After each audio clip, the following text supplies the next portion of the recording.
Hey guys, Coach Hannes here. Today we're going to be looking at bulging discs, herniated discs, what are the causes and what you can do to prevent this from happening.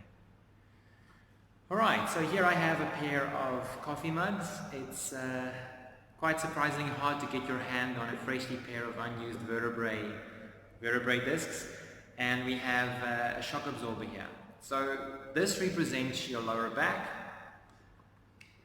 And in a nice healthy spinal column you have a sufficient shock absorber. When you're walking up straight there's a slight absorption of shock. When you're running the movement is slightly exaggerated. So when you're bending forward, tying your shoelaces, when you're training, it keeps molding towards your movement. Now unfortunately we are creatures of habit, so we tend to slouch forward, we tend to crouch when we work at the computer. We don't sit up in a right up position when we're driving.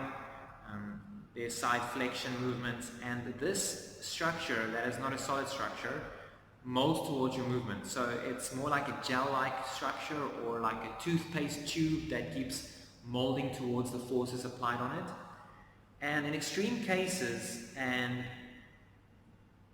force of habit, you have this forward lean and this constant pressure towards the back, creating in a bulge, and in more extreme cases you have a bulge that opens up into a herniation. Alright, so a herniation would be a more permanent structure with a constant bulge at the back. As you can see with the bulge and herniation, there's less shock absorbing between the spinal column, and with a healthy back there's a lot of shock absorption. Many clients we see complain about tingling sensation in their arms, tingling down the legs, or numbness in the legs. And this is unfortunate because this may be signs of extreme bulging or herniated discs. So if we can represent your spinal column or your nerve column with this red fiber,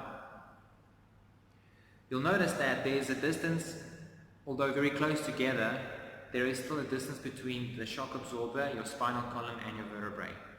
When you have this excessive bulging or herniation, you'll notice that this herniation pushes against that spinal column, and this creates your tingling sensation or numbness down your leg. And this is a good sign that, or a positive sign, that you might have a bulge or a herniation.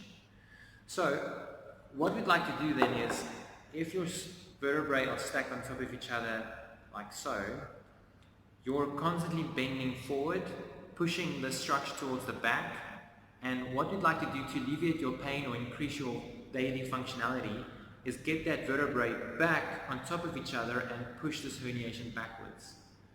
So if you're suffering from tingling sensation or numbness down the leg or some back pain, there might be some serious evidence that might be a bulge or a herniation, and then best get it checked out.